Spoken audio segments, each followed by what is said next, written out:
Quelles sont les méthodes qui sont à notre disposition pour la prévention et le traitement de la maladie de la variole du singe? Au niveau de la prévention, le vaccin contre la variole, en réalité, a été conçu pour la protection de l'humain contre la variole humaine, mais on a des bonnes indications que ce vaccin est efficace également contre la variole du singe parce que ce sont des virus qui sont très similaires et aussi parce qu'on a pu déterminer que ce vaccin, ou ces vaccins, devrais-je dire, protègent les singes en laboratoire donc contre le virus de la variole du singe. Les vaccins contre la variole sont de vieux vaccins. Certains ont été produits dès le 19e siècle par passage de virus de la variole de la vache dans des systèmes de culture basés sur la lymphe de veau. Donc il y avait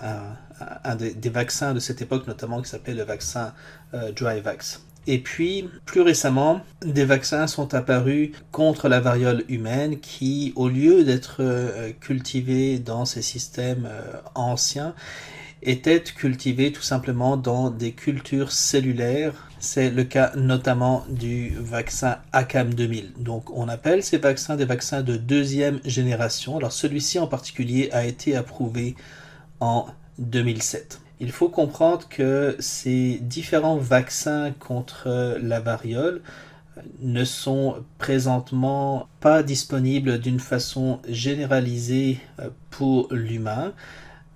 La raison pour ça, c'est évidemment que la variole elle-même a disparu de l'espèce humaine et donc on a arrêté les campagnes de vaccination systématiques. Cependant, des stocks de ces vaccins existent qui sont à la disposition de certains gouvernements, notamment le gouvernement américain a des stocks très importants de ces vaccins. Et ils sont administrés à certaines catégories de personnes, notamment des soldats de l'armée américaine. Le troisième type de vaccin contre la variole du singe a différents noms, notamment MVABN ou Imvanex de Jynneos. Alors c'est à nouveau un vaccin vivant qui est basé sur une souche vaccinia qui est incapable de se répliquer dans les cellules humaines. Et ce vaccin a été approuvé en 2013 en Europe, plus récemment aux États-Unis.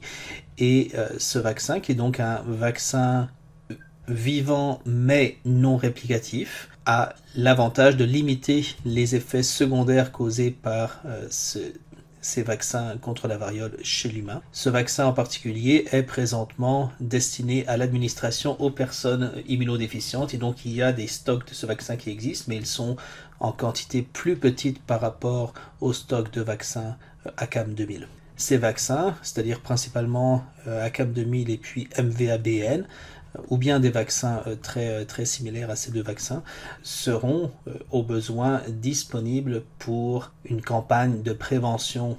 L'autre aspect de la prévention, c'est évidemment d'empêcher l'infection accidentelle, notamment de personnel hospitalier, et donc les procédures de prise en charge des patients ont été revues récemment et le port des équipements de protection personnelle est recommandé et cela implique la combinaison intégrale, le masque, les lunettes de protection. Quels sont maintenant les traitements antiviraux qui sont possibles pour combattre l'infection par ce virus?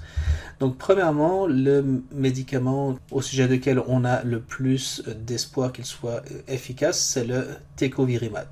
C'est un médicament qui cible une protéine qui s'appelle P37, qui est présente chez tous les orthopox virus, et cette protéine est impliquée dans le transport intracellulaire des protéines virales, c'est-à-dire, en d'autres termes, le transport intracellulaire des particules virales en formation. Donc là, on se situe vers la fin du cycle de vie de ce virus, lorsque le virus chemine à travers le système sécrétoire pour en finalement sortir de la cellule. Par conséquent, cette molécule va empêcher la production de virus infectieux. Ce médicament n'a pas été développé spécifiquement pour la variole du singe. D'ailleurs, il n'y a aucun médicament qui a été développé spécifiquement pour la variole du singe, mais on pense qu'il fonctionnerait parce que la protéine P37 est très conservée chez les différents virus de cette famille. Et de plus, il y a eu des tests de cette molécule dans des modèles animaux et également de façon très occasionnelle chez l'humain. Deuxièmement, le brincidofovir, qui est un dérivé du cidofovir. Alors ce sont des analogues de nucléosides qui vont donc agir en inhibant la réplication du génome du virus. Dans ce cas-ci, ils vont inhiber la réplication de l'ADN du virus. Donc là, on inhibe une étape qui est beaucoup plus précoce par rapport au tecovirimat. Cidofovir et brincidofovir sont actives contre des virus à ADN, notamment les adénovirus, les herpès virus, et puis les poxvirus, incluant donc la variole. Et le brincidofovir, c'est un dérivé qu'on appelle prodrogue du cidofovir. L'avantage principal de ce dérivé, c'est qu'il peut être pris oralement. C'est généralement la raison principale pour laquelle on synthétise des versions prodrogue de médicaments. On peut faire une analogie par exemple avec le Valtrex, c'est-à-dire le valacyclovir, qui est un dérivé prodrogue de l'acyclovir. Ce sont deux molécules qui sont utilisées pour traiter principalement l'herpès simplex, mais l'acyclovir doit être administré par injection, alors que le valacyclovir peut être administré oralement. Un autre avantage du brincidofovir qui nous intéresse particulièrement ici, c'est que par rapport au cidofovir, le brincidofovir a une activité qui est très augmentée contre les orthopoxvirus, c'est-à-dire essentiellement la variole humaine et la variole du singe. Troisièmement, il est possible de traiter les patients, en théorie en tout cas, par des immunoglobulines c'est-à-dire des préparations d'anticorps et à partir du sérum de personnes qui ont été soit vaccinées avec un des vaccins contre la variole, ou bien des patients convalescents, c'est-à-dire des patients qui ont été infectés relativement récemment par la variole du singe. Alors évidemment, ces immunoglobulines vont agir principalement en se liant au virus avant son entrée, et donc ils vont agir comme des anticorps neutralisants qui vont empêcher l'entrée du virus. Donc on arrête le cycle de vie de ce virus à une étape très précoce. Cela dit, la mise en place de programmes d'utilisation, notamment de sérums de patients convalescents, n'est pas toujours particulièrement simple. Ça vient avec des complications possibles, notamment il faut évidemment éviter de contaminer accidentellement les personnes par d'autres agents infectieux. Dans tous les cas, il faut comprendre que l'efficacité de ces différents traitements est potentielle du fait qu'il y a eu relativement peu de cas de variole du singe avant 2022 et aussi il faut le dire que la plupart des cas étaient dans des pays qui sont trop souvent négligés du point de vue de la recherche.